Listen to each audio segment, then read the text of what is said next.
Всем привет! Китайцы проболтались, почему их машины в России стоят так дорого. Они просто пользуются ситуацией. Но перед тем, как рассказать все подробности, прошу вас подписаться на канал и поставить лайк прямо сейчас. За это в конце с меня не смешной анекдот. Помнится мне, когда из России начали сбегать американские, европейские и японские марки, то многие наши автолюбители предвкушали массовое появление дешевых китайских машин. Мол, свято место пусто не бывает. Сейчас придут китайцы и дадут нам кучу народных автомобилей за разумные деньги. Европейцы еще 300 раз пожалеют, что решили от нас уйти. Но все получилось наоборот. Да, китайских марок в России действительно стало больше, вот только ценники на автомобили из Китая взлетели даже выше, чем на многие европейские модели. Это факт.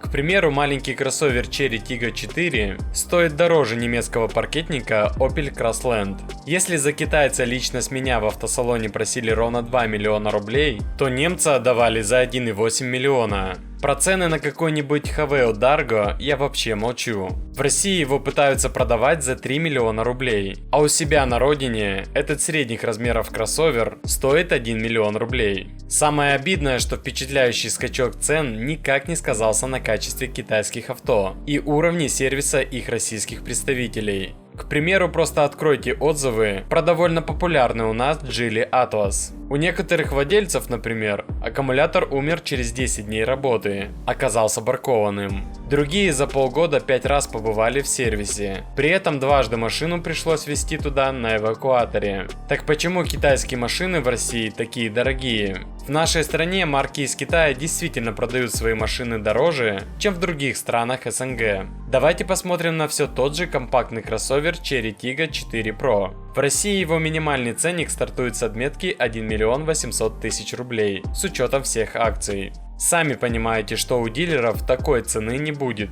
Но если открыть тот же самый сайт Chery в Казахстане, то мы увидим кое-что интересное. Там машину готовы отдать за 1 миллион 270 тысяч рублей, то есть разница в 500 000 рублей. Директор по маркетингу Chery недавно рассказал, почему так происходит. Он заявил, что разница в стоимости продиктована 5 главными причинами: законами, тарифами, видимо пошлина имеет в виду, непонятной ситуацией в России, состоянием рубля и представленностью других производителей. То есть Chery практически сказала напрямую: у нас нет конкурентов, поэтому мы ставим такие цены, какие хотим.